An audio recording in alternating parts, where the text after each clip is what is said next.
Homens e mulheres são diferentes no cérebro? Homens e mulheres são diferentes. Homens e mulheres são diferentes em muitos aspectos dos seus corpos. Né? Seria contraintuitivo pensar que não seria diferente, de alguma maneira, no cérebro. Né? Então, sim, homens e mulheres têm cérebros que, inclusive morfologicamente, são demonstráveis diferenças. E também do ponto de vista do seu funcionamento, das habilidades e, portanto, da saúde mental, da maneira da gente cuidar, né, de homens e mulheres.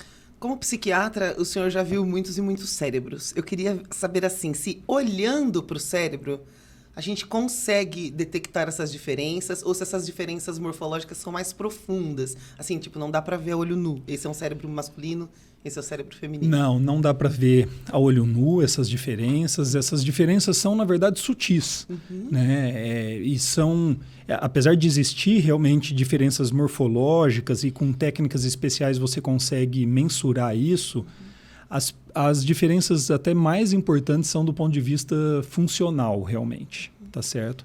Agora, você usou um termo interessante, você falou que você já viu vários cérebros, né? E realmente, a gente vê cérebros, né, com os olhos, mas a gente vê cérebro através do funcionamento de cada uma das pessoas, né? E aí eu posso dizer com muita certeza, né? Assim, esses cérebros são diferentes, né? São diferentes, assim como são diferentes cérebros de crianças e de adultos e de idosos, né? Então, sim, já vi muitos cérebros também com os ouvidos. Doutor, e o que causa... Duas coisas. O que causa essa diferença de um cérebro para o outro e o que essas diferenças causam? Perfeito. A pergunta que você fez, o que causa essas diferenças, é uma pergunta bastante complexa. A gente não tem todas as respostas para isso. A gente tem diferenças que são moldadas biologicamente e estão sendo estudadas. Tem um nível de evidência bastante razoável. E a gente tem diferenças que são moldadas também pela criação, pela sociedade. Vamos começar pelas biológicas, né? As diferenças biológicas entre homens e mulheres, muito provavelmente elas estão ligadas quase que exclusivamente ou quase que majoritariamente à influência dos hormônios sexuais em alguns momentos diferentes da vida do indivíduo, né?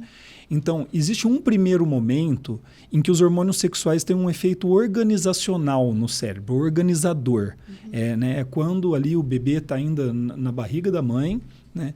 E esse bebê é sujeito a um status hormonal diferente, né? Quando é um bebê menino ou quando é um bebê menina. E ali esse cérebro já vai ser moldado de uma maneira diferente, de acordo com esse status hormonal. Em vários outros momentos da vida, vai ter momentos importantes também, mas principalmente naquilo que às vezes é chamado de mini-puberdade, que é assim, 2, 4 semanas depois do nascimento, existe uma nova onda de hormônios sexuais que ainda tem esse efeito organizacional. Beleza. Passou por essa fase organizacional. O cérebro ainda muda, muitas vezes, mas os hormônios sexuais já passam a ter menos efeito nessa morfologia, nessa configuração inicial. Dali em diante, os hormônios sexuais vão ter um efeito que é mais temporário, pontual e passageiro, de acordo com aquilo que o indivíduo está sujeito a cada momento, né? Então, se no início da puberdade o menino tem lá um aumento da testosterona, essa testosterona vai ter um efeito passageiro no funcionamento desse cérebro.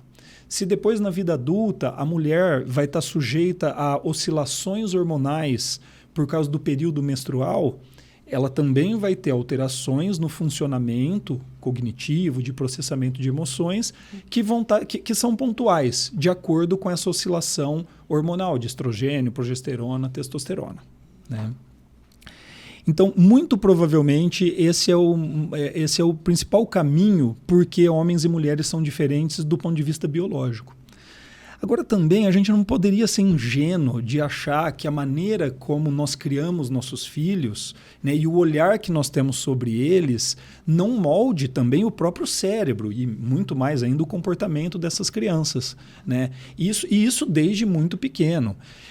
Essa é uma área ainda um pouco menos estudada, mas que já acumula um tanto de evidência mostrando que a socialização tem impactos na maneira como o cérebro é organizado e ele vai funcionar ao longo do tempo.